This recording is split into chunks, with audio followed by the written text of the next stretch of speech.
les eaux de l'océan Indien recèlent l'un des trésors de notre planète.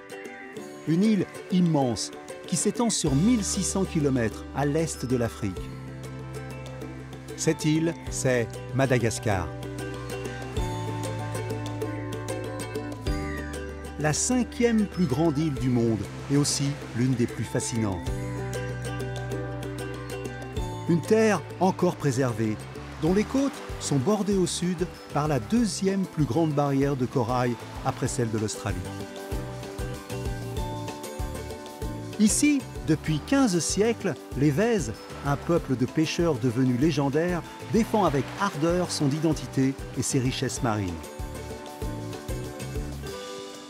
Au centre, l'île offre un tout autre visage, avec une impressionnante chaîne de montagnes et de hauts plateaux rougeoyants auxquels elle doit son surnom d'île rouge.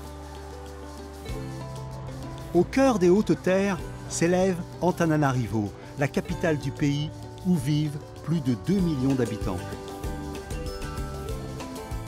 Formidable terre de contraste, Madagascar est aussi un fabuleux sanctuaire pour la biodiversité.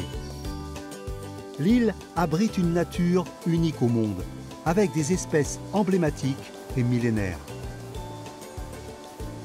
Amoureux de leur île, les Malgaches s'engagent pour défendre ce patrimoine exceptionnel. À leur côté, nous partons pour un voyage entre terre et mer, à la découverte de cette île hors norme.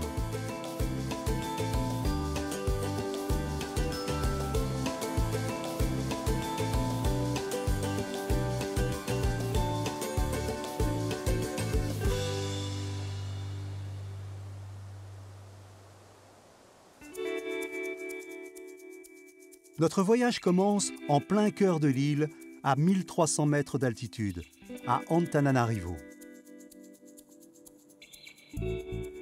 La capitale malgache s'étend sur 90 km² et abrite près de 2 millions d'habitants. Cette ville étonnante, entourée de rizières, offre un visage qui raconte l'histoire particulière de Madagascar. Bâtie par les rois Mérina au XVIIe siècle, elle s'élève alors au sommet de cette colline et devient le siège du pouvoir.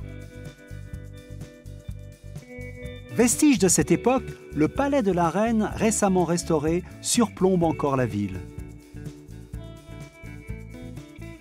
Il toise le palais du Premier ministre, construit au XIXe siècle. Au sud de la vieille ville, le lac Anouche, dont la forme rappelle celle d'un cœur, côtoie le seul bâtiment haut de la ville. Il abrite aujourd'hui un hôtel 5 étoiles.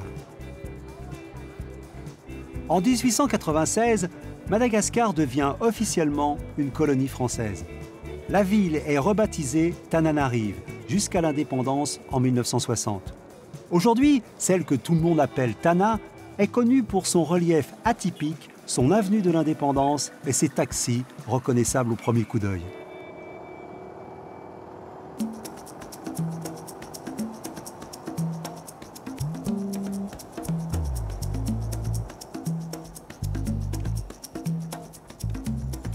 Célestine Ranjambouloul est chauffeur de taxi.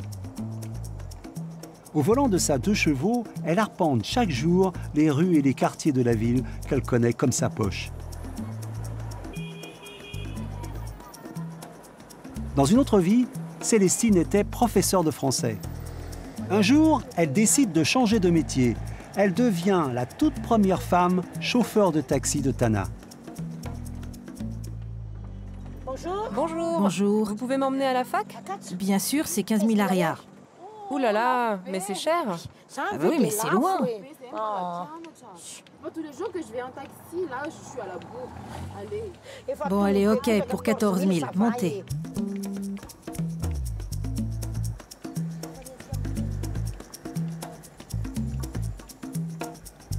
À chaque fois, Célestine fait sensation.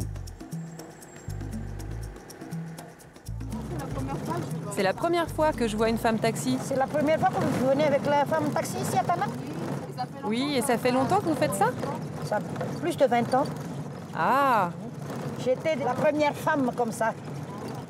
Maintenant, il y en a 5. 5 femmes qui conduisent le taxi. Oui. ah, il y a de la concurrence. Elles ont imité. Avant, quand j'ai fait ce métier-là, j'avais de longs cheveux et je mets toujours une casquette pour faire tourner mes cheveux ici, puisque les gens, s'ils savent que je suis une femme, ils ne veulent pas monter dans mon taxi, parce qu'ils doutent des femmes là. Les femmes malgaches, même les hommes malgaches, n'aiment pas avoir une femme taxi. Mais après, s'ils savent que je sais très bien conduire, je fais mon métier très bien, alors maintenant, ils me demandent. Ils sont fiers de me voir là, une mère, une grand-mère comme ça. Parce que moi, je suis une taxi, hein. Une taxiwoman.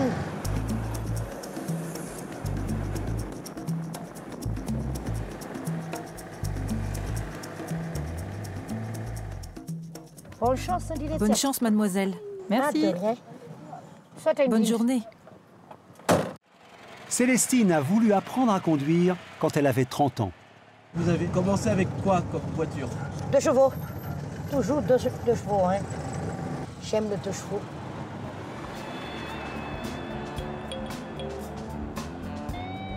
Les 1200 taxis de Tana sont tous d'anciennes voitures populaires françaises, importées sur l'île dans les années 60 et 80. 4L, R9, R12 et surtout la fameuse 2 chevaux.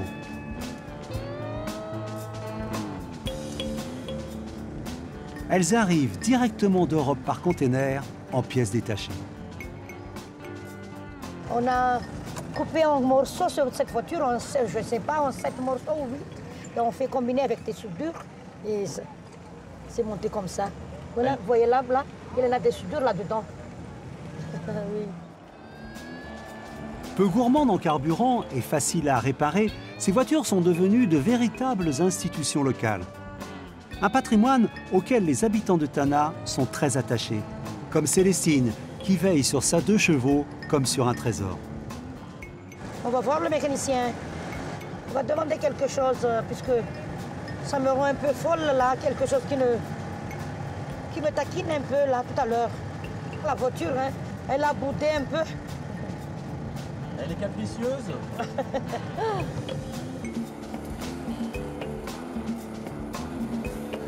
Chaque semaine, Célestine se rend dans un quartier de la ville où une poignée de garagistes passionnés, spécialistes des 2 chevaux, les réparent et les restaurent.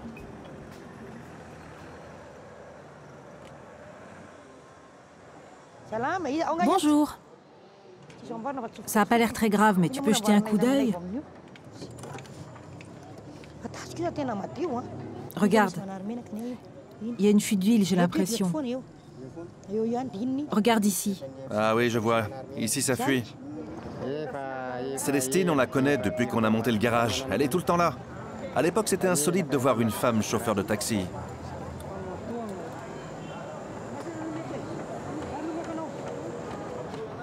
Pour les pannes plus sérieuses, ça se passe au fond de la cour. Bonjour. Comment ça va? Elle a l'air toute neuve, cette voiture. Il est plus propre que le mien, ce moteur. Oui, on l'a bien nettoyé quand on l'a démonté. Si on a de graves pannes comme ça, on vient ici puisqu'on coupe le moteur en 2. C'est notre garage ici, pour nous les 2 chevaux.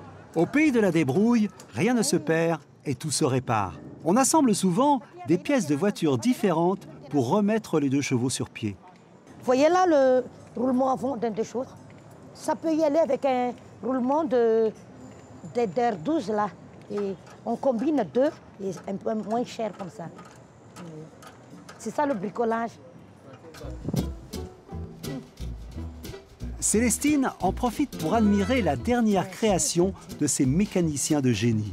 Une 2 chevaux refaite à neuf, à la ligne sportive avec élargisseur d'aile, jante alu et volant sport. Mais voyez là, l'intérieur, c'est très très belle. Il a fait la vitesse au volant. Hein. Pour moi, c'est un peu ridicule, mais pour le propriétaire assez jeune, hein. Mais quand on est vieille, ça va plus. Hein.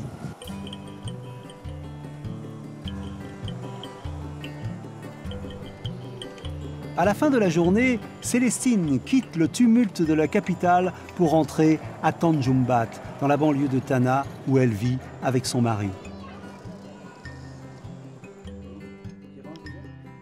Dans sa famille aussi, le choix de carrière de Célestine a un peu surpris.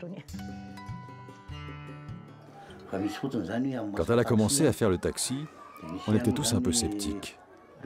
Une femme qui conduit un taxi, est-ce qu'elle sera à la hauteur? Mais bon, elle a prouvé qu'elle était à la hauteur. Et maintenant, les chauffeurs de taxi qui sont dans le quartier, ils sont un peu jaloux. Car à chaque fois qu'un client arrive, il vient toujours voir Célestine. Aujourd'hui, je suis chauffeur-livreur. Elle est taxi. On est complémentaires. Et moi, je suis très fier d'elle. Depuis 20 ans, la 2 chevaux de Célestine fait partie de la famille et imprègne tous les souvenirs. C'était en 1997. On vient d'avoir cette voiture. On a fait une pique-nique avec les enfants, avec des bicyclettes. Et c'est moi qui a conduit cette voiture. C'est ma voiture maintenant. Hein. Cette année, un Indien m'a demandé d'acheter cette voiture. Mais moi, je dis, c'est pas à vendre. Hein.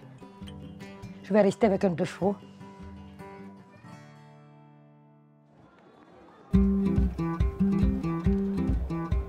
En plein cœur de Tana, le quartier d'Analakel est connu pour ses pavillons en briques et leurs toits pointus.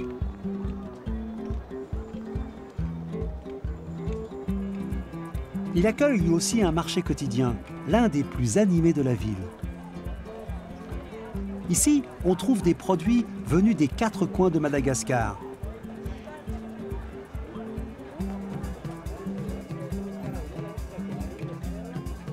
Enso Ranarivel Moretti est chef cuisinier. Elle tient un restaurant gastronomique dans la haute ville de Tana. Elle y met à l'honneur les saveurs et la cuisine malgache. Comme chaque semaine, elle vient ici chercher les ingrédients dont elle a besoin. Ça s'appelle comment cette variété de haricots? Ça vient d'où? À travers sa cuisine, cette passionnée veut mettre en avant les produits de son île. Ce sont des arachides, le maïs. Ça, c'est une sorte de... C'est le pois de Bambara. C'est comme du pois chiche. Il y a tout, hein. Il y a aussi les farines de maïs, farine de riz. Ça aussi, c'est beau, hein.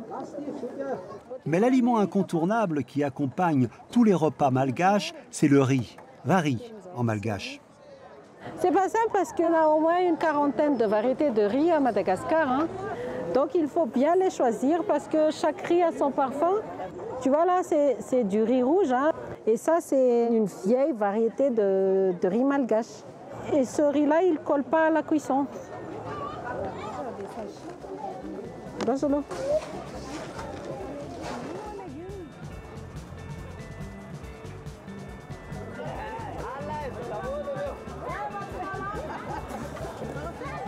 Madagascar offre aussi une grande variété de légumes. Ici, rien ne se perd, on consomme tout, même les feuilles que l'on appelle des brèdes. Vous voulez des feuilles un peu plus larges? Oui, mettez-moi les grandes, je vais les farcir. Ça, ce sont des feuilles de potiron. C'est pour faire une farce avec de la chair de poulet. Il y a un peu de cochon dedans. C'est un essai. Non?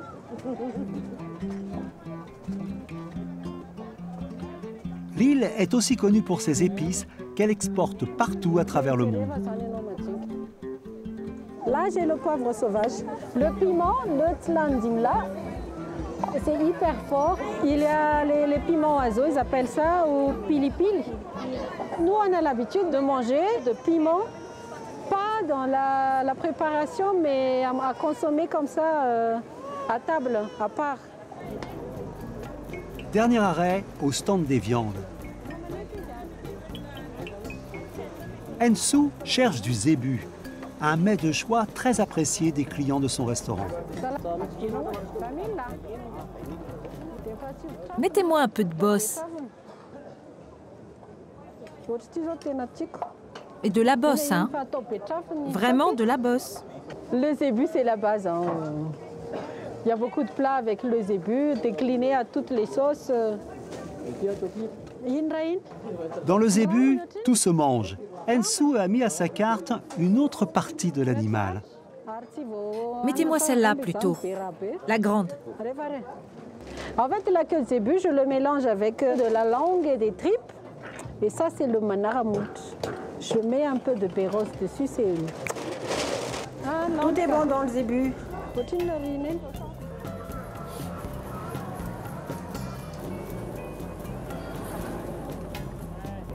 Benjamine d'une fratrie de 6 enfants, Ensou a gardé le goût d'une cuisine simple et inventive. La cuisine, en fait, je crois que ça sort de mon enfance, hein, parce que tout le monde participait aux tâches ménagères. Donc c'est moi qui faisais la cuisine et ma mère aussi. D'ailleurs, c'est mon chef modèle, quoi.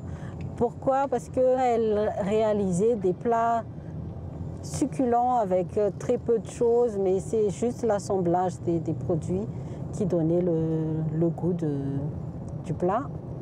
Et c'est toujours ma passion, quoi. Retour dans son restaurant.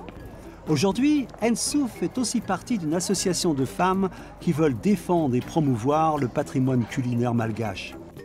Allez, hop, en cuisine. Ce midi, elle reçoit les autres membres de l'association pour leur faire déguster des recettes traditionnelles qu'elle a revisitées. Elle prépare des farcis de viande avec les brettes de potiron achetées au marché. Maintenant, je vais mélanger le poulet et le zébu pour faire une farce. La chair, elle est hyper dure. Je rajoute un peu de pain. Ah là là. C'est comme travailler la pâte à pain. Donc, on prélève un petit peu de farce. Je mets un peu de foie gras. C'est mon secret, ça. Il donne un goût et un parfum supplémentaire à la viande. Et couvrir. On va plonger les petits rouleaux dans un bouillon de porc. La chef prépare également un plat de poisson aux lamelles de coco et crevettes roses. Je vais mettre les crevettes sur le poisson. Waouh, juste parfait, hein. Alors, je fais frire mes bananes plantains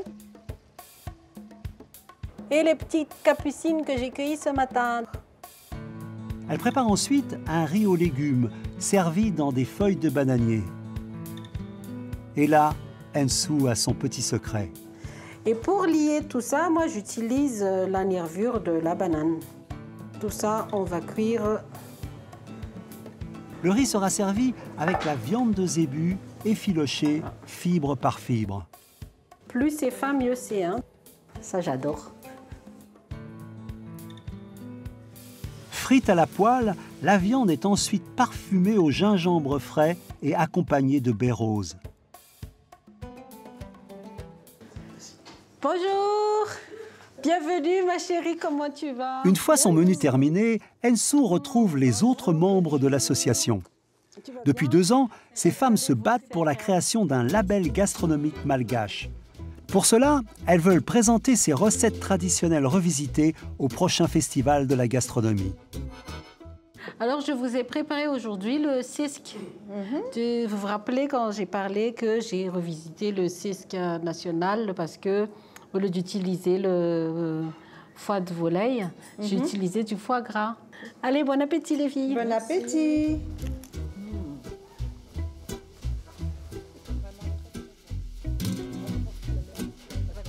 La dégustation continue avec le plat de poisson. Pour ces passionnés, préserver les traditions culinaires de leur île est primordial. L'objectif, c'est un peu valoriser la gastronomie malgache. Pourquoi? Parce que l'art culinaire, c'est un patrimoine. Et donc, c'est une richesse qu'il faut développer et qu'il faut l'appréhender, le faire savoir surtout. Dans la tradition malgache, il faut savoir que manger autour de la table, c'est le signe qu'on accepte l'autre chez soi. Donc, à tous les événements de la vie, les Malgaches se retrouvent automatiquement autour d'une table et on mange. Comme on dit, on ripaille, on ripaille, on ripaille. Waouh! Clou du spectacle, la varangue, le fameux plat de zébu effiloché. Grâce à ces 3 amis, la gastronomie malgache a encore de beaux jours devant elle. à nous, à notre association, la gastronomie malgache.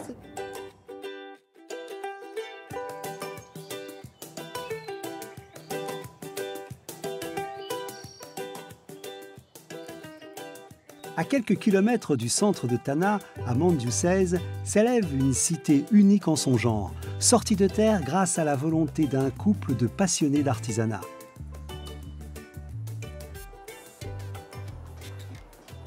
De ces ateliers à ciel ouvert sortent chaque jour de superbes objets en fer blanc fabriqués à partir de tôles de récupération. Des centaines d'hommes et de femmes de tous âges y apprennent un savoir-faire. Une fois formés, ils restent ici pour y travailler. Un nouveau départ pour eux.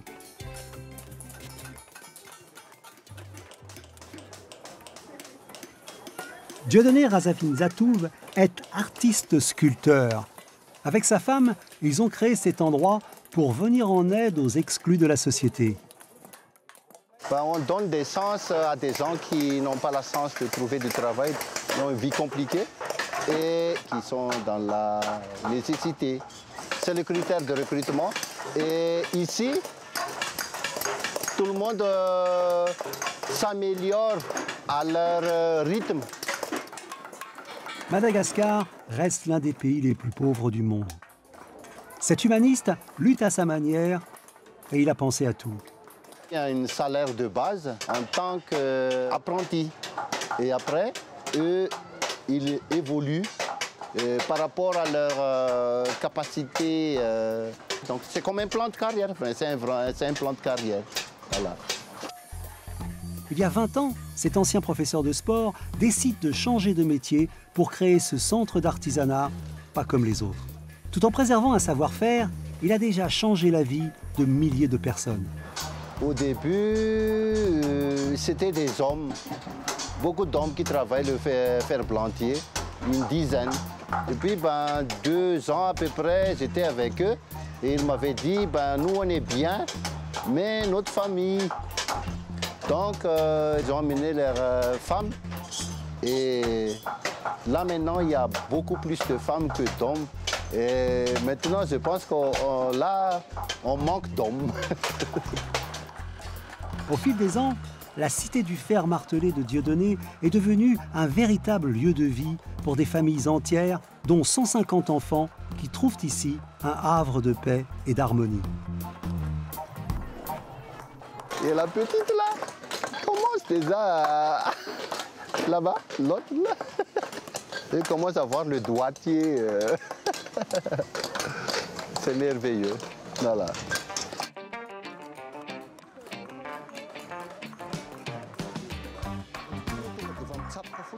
Ces ferronniers d'art créent des objets aux formes typiquement malgaches. Et le motif le plus inspirant, c'est évidemment le baobab, l'arbre fétiche de tous les habitants de l'île. Le baobab parce que on aime bien le tronc qui est grand, qui est stable. Et ça représente notre culture. J'aimerais que notre culture soit forte ici, debout. Voilà, que ça soit vraiment debout. Et les branches qui partent, c'est un peu la famille. Ça, on adore faire les baobabs. Voilà. Derrière tout ce qu'on voit, il y a des mains, il y a des idées, il y a des cerveaux. Ce n'est pas moi tout seul, mais faire participer tous les gens qui sont là. Donc, vivre en autonomie, en symbiose avec les différentes personnes. Donc, une certaine égalité, si on peut dire.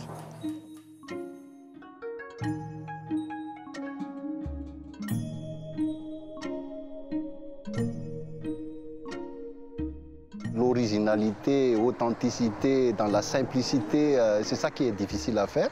C'est pour ça que je garde le côté naturel, le côté il y a des mouvements, il y a de la tendresse par rapport à l'agressivité du métal. Donc ça, on garde toutes ces courbes, etc. Mon père était zingueur, donc dès le plus jeune âge, je connaissais déjà le métier. Donc c'était avec lui, donc s'occuper de travaux manuels, artisanaux, créer des modèles, créer des outillages. Donc c'est de la passion. Ici, l'artisanat devient un art. Et les œuvres qui sortent de ces ateliers jouissent désormais d'une petite notoriété. Vendus sur tous les marchés de Madagascar, ils sont également exportés dans le monde entier. Ah, ça va partir à l'île Maurice, vers La Réunion. Celui-là vers La Réunion et ces boîtes vont partir au Japon. Voilà. On est, je dirais, connu. Et derrière ce qu'on fait aussi, ce côté entrepreneuriat social, donc ça fidélise aussi les clients. Voilà, il y a envie de participer. Donc une certaine éthique dans la production et la commercialisation. Voilà.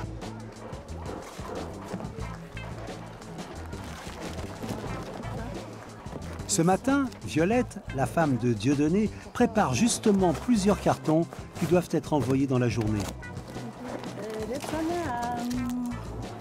Là, ce sont des colis pour l'exportation. Ils contiennent tous des pièces d'artisanat malgache. Ce sont surtout des créations qui sortent de nos ateliers, mais il y a aussi des produits d'autres ateliers comme des vanneries ou des tissus. Ça va partir en France, à Lille.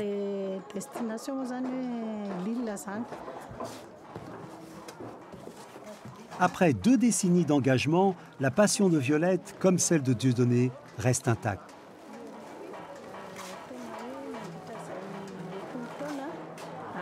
C'est vraiment un investissement, un combat de tous les jours. Quand nous avons fondé cet endroit, il y a 20 ans, avec mon mari, notre ambition était de redonner à l'être humain sa dignité, en lui permettant de vivre de ce qu'il produit. Ce n'est pas de la charité, ni de l'assistanat. C'est un travail au quotidien. C'est une conviction profonde que nous partageons. Et nous nous battrons jusqu'à notre dernier souffle pour réaliser ce rêve.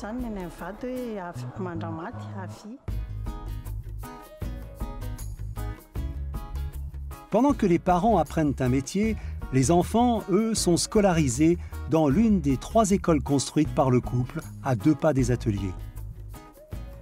Une école primaire, un collège et un lycée encore en construction qui peuvent accueillir jusqu'à 250 enfants.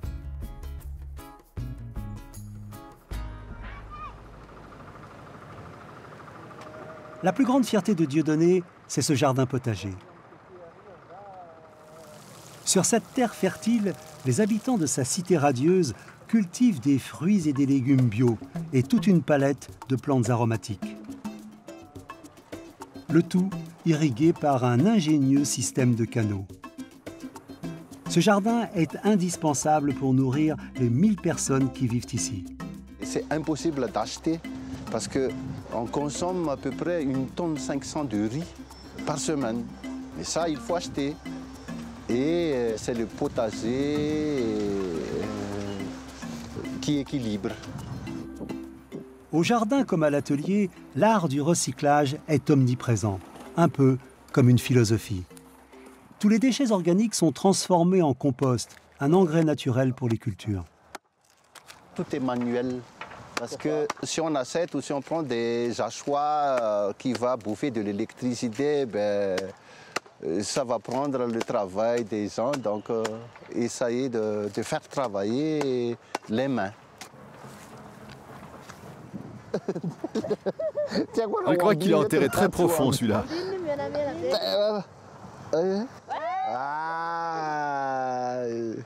Ah, mais c'est parce qu'il y en avait 2.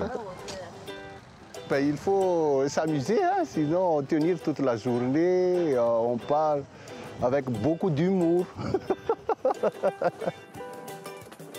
Violette et Dieudonné ont créé un lieu unique, à leur image.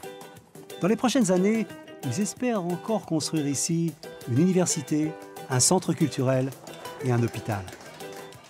Tu pensais que ça allait ressembler à ça quand tu as commencé ou tu savais pas? Honnêtement, je ne savais pas. Comment tu définis, toi, cet endroit?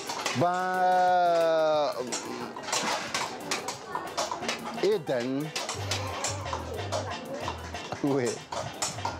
Parce qu'on est dans la nature avec tous ces sons, avec des bêtes.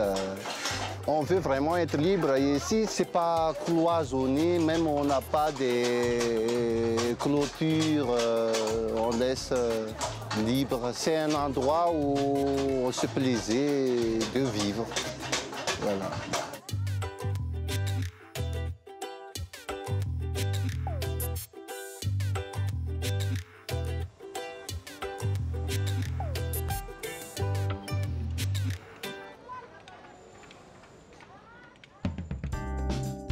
Nous quittons Antananarivo en direction d'Antsirabe, en suivant la mythique route nationale 7.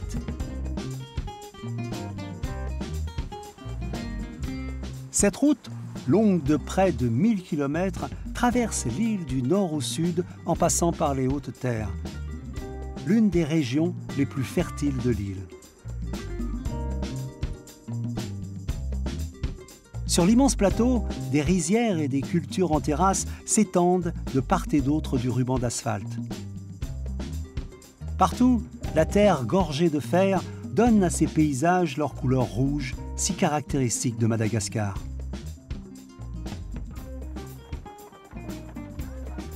L'autre animal le plus connu de Madagascar, c'est lui, le zébu, ombi en malgache. On le reconnaît à sa bosse sur le garrot et à sa peau flasque sous le collier. À Madagascar, il est partout. On l'utilise comme moyen de transport et pour les travaux agricoles. On l'offre aussi en dot ou en sacrifice lors de grandes cérémonies. Il est à la fois sacré et une précieuse force de travail. À 160 km au sud de Tana, voici Antsirabe. Ici est née une initiative originale, la ZOB, pour Zebu Overseas Board. Un drôle de nom pour une idée très sérieuse et qui marche. Cette entreprise sociale propose à des étrangers d'acheter un zébu. L'animal est ensuite confié à un agriculteur malgache qui pourra l'utiliser pour travailler au champ. Emma Rasulumanan travaille à la ZOB. Donnez-moi le nom, comme d'habitude. Oui, je voudrais appeler mon zébu Tsarabe. Hélène Spindler est norvégienne. En vacances à Madagascar, elle est venue aujourd'hui finaliser l'achat d'un zébu. Il lui coûte 300 €. C'est difficile de ne pas tomber amoureux de Madagascar. La plupart des visiteurs viennent pour les animaux et ils reviennent pour les gens. J'ai eu la chance d'aller dans des endroits reculés où il n'y a pas beaucoup de touristes. Et c'est très facile d'entrer en contact avec les gens. J'adore ça. Voilà votre reçu. Vous avez besoin d'argent, non? Oui, bien sûr. Il ne s'agit pas d'un don, mais d'un prêt. Chaque mois, le paysan rembourse une partie de la somme et devient, à terme, propriétaire de l'animal. Et après, vous me donnez un certificat? Oui, tout à fait. Et comme d'habitude, une photo du zébu et de son acquéreur? Oui, bien sûr. Et quand vous reviendrez, nous pourrons aller leur rendre visite. Hélène en est déjà à son 4e zébu en 2 ans. J'ai tout de suite été séduite par le concept. Ce n'était pas juste donner aux gens un zébu, mais les aider à être plus indépendants. Et je pense qu'avec un projet comme celui-ci, on est dans un rapport d'égal à égal. Parce que vous leur donnez une chance d'être fiers d'eux-mêmes. Ils vous remboursent et sont fiers de posséder leur propre zébu. Ce système de microcrédit, à la fois simple et ingénieux, a déjà permis à de nombreux agriculteurs malgaches de sauver leur exploitation. On appelle le PEZ le plan épargne zébu. Donc, un PEZ ouvert, c'est un zébu On a offert plus de 5600 pèses jusqu'à aujourd'hui, donc 5600 animaux financés.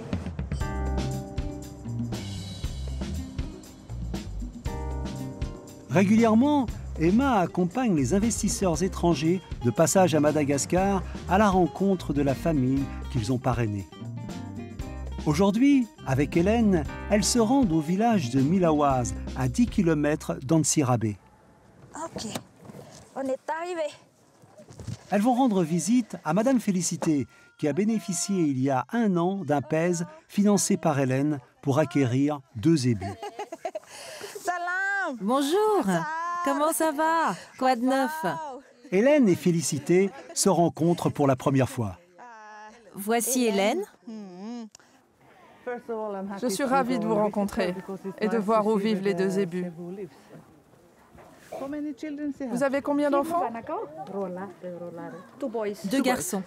2 garçons. Et ils vous aident avec les zébus? Oui, en ce moment, ils m'aident, parce qu'ils sont en vacances. À quoi vous servent les zébus?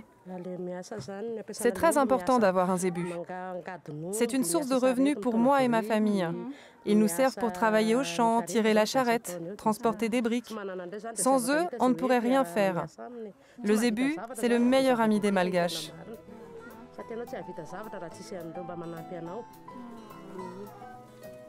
Emma, vous pouvez prendre une photo de moi avec Félicité?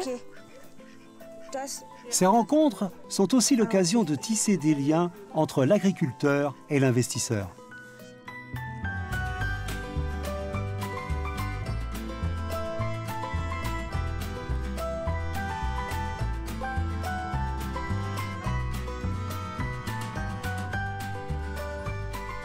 À Antsirabe se tient chaque semaine un événement incontournable.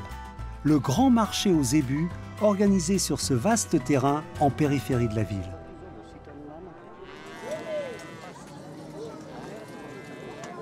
Ici, tous les samedis, les éleveurs, vendeurs et acheteurs de la région se retrouvent autour d'1 millier de bêtes. Il est 10 h du matin, le marché bat son plein. Nous y retrouvons Emma, qui vient chaque semaine. Ici, un zébu peut se négocier jusqu'à 1 million d'arias, soit 300 €, une fortune pour un malgache. C'est très discret. Elles sont en train de proposer, de marchander. Le vendeur essaie de la convaincre et elle donne des prix aussi. Donc, il faut être doué, il faut savoir bien marchander, surtout. C'est un jeu.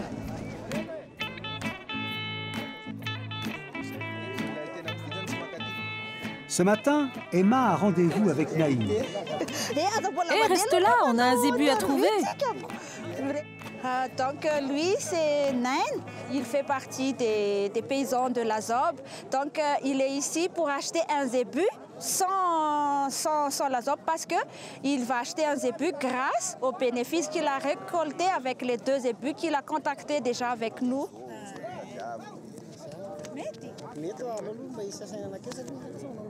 Emma est venue conseiller Naïn pour ce premier achat tout seul. Il ne faut pas acheter un zébu obèse parce qu'il mangera beaucoup. Ni trop maigre parce qu'il ne sera pas assez fort. Donc un zébu costaud, ni trop gros ni trop maigre. Il ne faut pas non plus qu'il soit vieux. Comme ça, il pourra travailler longtemps. Ni trop jeune pour qu'il puisse travailler tout de suite. Il faut vraiment être malin pour acheter un zébu ici. Si on n'a pas l'expérience, on peut se faire arnaquer. Mais moi maintenant, je suis habitué, on ne peut pas me rouler. Naïn commence sa prospection. Prudent, il prend son temps pour faire son choix. Soudain, un zébu semble retenir son attention. Les négociations commencent et se font à l'écart, en toute discrétion. Ce matin, j'étais inquiet.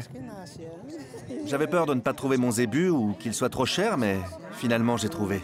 Je n'ai pas beaucoup marchandé avec le vendeur parce que j'ai vu la qualité de la bête et je trouvais qu'il en demandait un bon prix.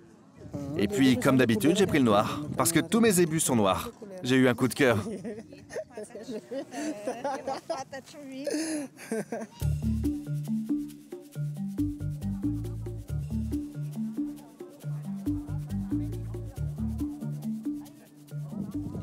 Il est magnifique, je suis très content. Pour moi, c'est comme si je possédais un grand trésor. Une fois l'accord conclu, Emma vérifie les papiers de l'animal. Ici, chaque zébu vendu doit présenter des papiers d'identité détaillés et à jour. Le passeport, la carte de vaccination, donc tout est en règle. On est vraiment très content parce que grâce à nous, il a pu avoir un autre zébu, donc ça va augmenter son revenu, donc c'est bien. Donc c'est gagnant-gagnant, c'est le but de la ZOB. On peut aller de l'avant quand on a des zébus et c'est prouvé grâce à ce qu'il vient de faire. Merci. Merci beaucoup, Nain. Arrête, tu vas me faire rougir.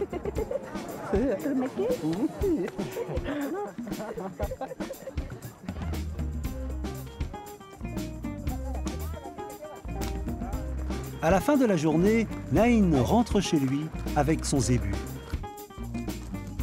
Il y a 7 ans, il n'en possédait aucun. Aujourd'hui, il a même un plan de carrière.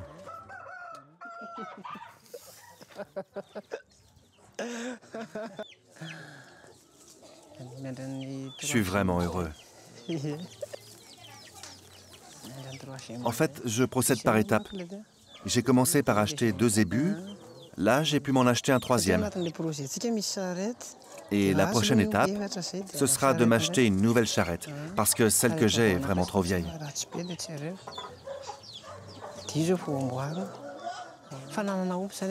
Pour nous, les Malgaches, avoir un zébu, c'est la plus grande des richesses. Celle qu'on espère par-dessus tout. Ça fait longtemps que je rêve d'avoir des zébus, et maintenant, j'ai pu réaliser mon rêve.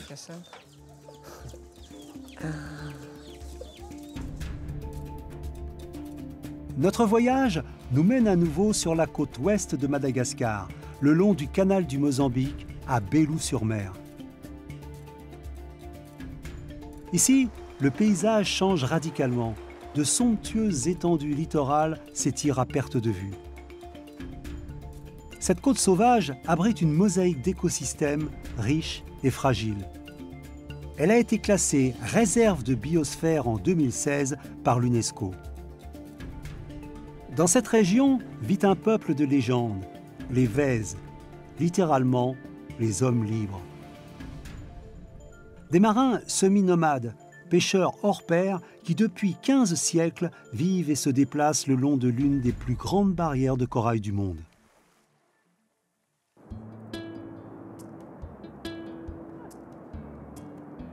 Le soleil se lève à peine sur la lagune.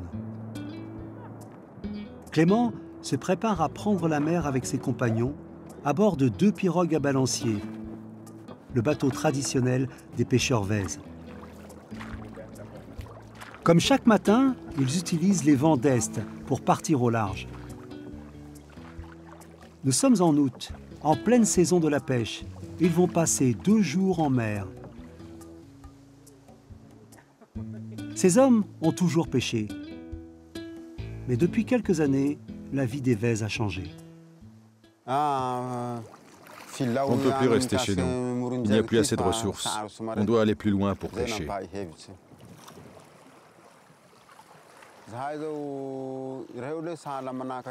En fait, nous faisons ce que faisaient nos grands-parents. Ils nous ont appris à préserver les ressources de la mer.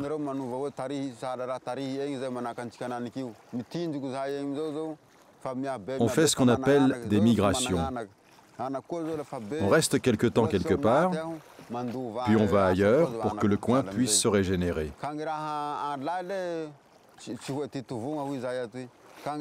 À notre retour, on pourra à nouveau pêcher ici. Et ainsi de suite. Et c'est ce que nous apprenons à nos enfants maintenant. Les Vèzes souffrent de la concurrence de la pêche industrielle asiatique qui sévit dans le canal du Mozambique depuis une vingtaine d'années. Cette surpêche menace le fragile équilibre de ces fonds marins et les poissons se font rares.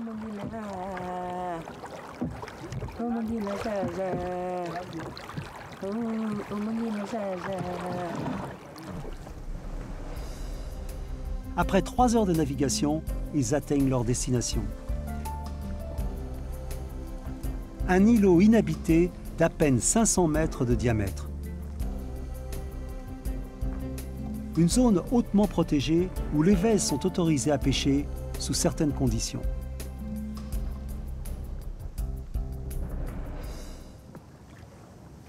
Les vèzes maîtrisent une pêche dangereuse, la pêche en apnée.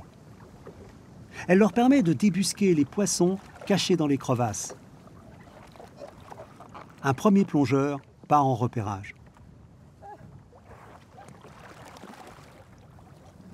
À partir de 15 ans, tu commences à plonger. D'abord pas très profond, et puis avec expérience, de plus en plus profond.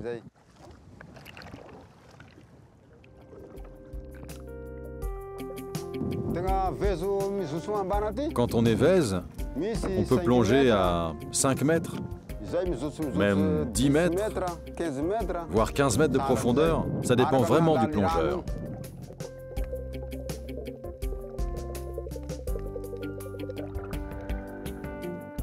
Le constat est sans appel. Dans cette zone, les poissons ont déserté les fonds déjà très dégradés.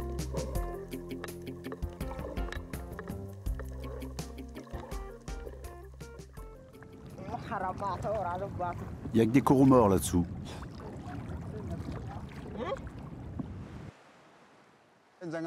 Peut-être que les autres auront plus de chance. Les filets, ça attrape toujours quelque chose.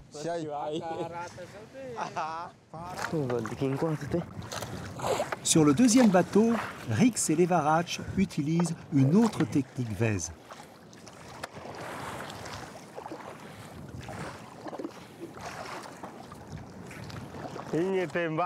C'est une vieille technique vèze.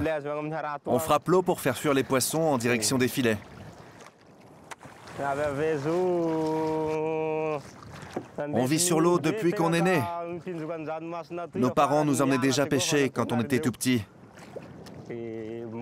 On vivait sur l'eau, et c'est comme ça que j'ai appris à être pêcheur.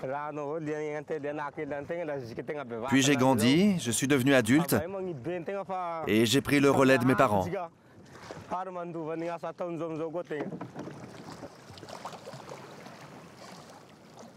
Au bout de quelques minutes, Rix remonte son filet. Mais aujourd'hui, le fruit de la pêche est bien maigre. Là, c'est pas bon du tout. D'habitude, quand la pêche est bonne, on arrive à remplir la pirogue. Mais là, on n'arrive même pas à remplir un seau. Pour compenser le manque de poissons, les vèzes ont tenté de diversifier leur activité.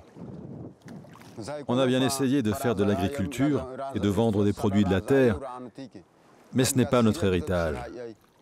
On ne maîtrise pas, on ne sait pas travailler sur la terre. Tout ce qu'on sait faire, c'est travailler sur l'eau. C'est sur l'eau qu'on est né, qu'on vit depuis toujours. C'est ici notre vie. En fin de journée, ils accostent sur l'îlot pour y passer la nuit. Depuis 2010, cet écosystème fragilisé fait partie du parc national de Quirindi-Mité.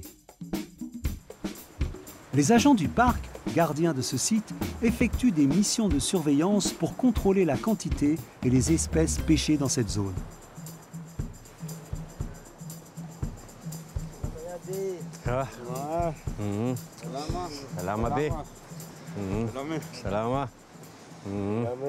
Bonjour monsieur, alors qu'est-ce que vous avez pêché? Voilà, ça c'est le poisson qu'on a pêché aujourd'hui. Voilà tout ce qu'on a eu. On va le rapporter sur la côte pour nos familles.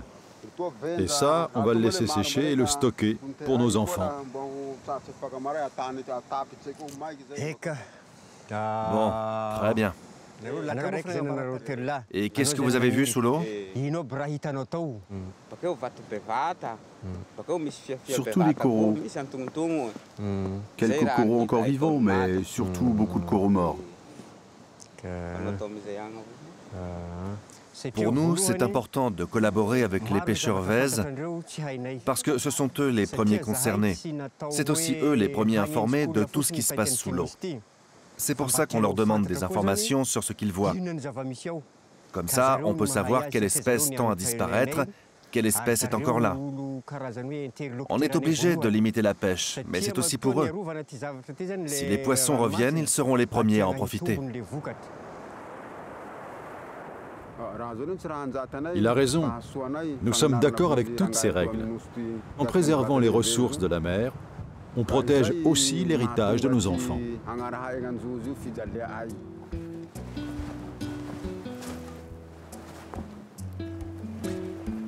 Le soir, les pêcheurs ont l'habitude d'installer leur bivouac avec la voile de leur pirogue en guise de toile de tente et le sable pour seul matelas. En contribuant à veiller sur leur environnement, les Vèzes protègent aussi leur mode de vie ancestral.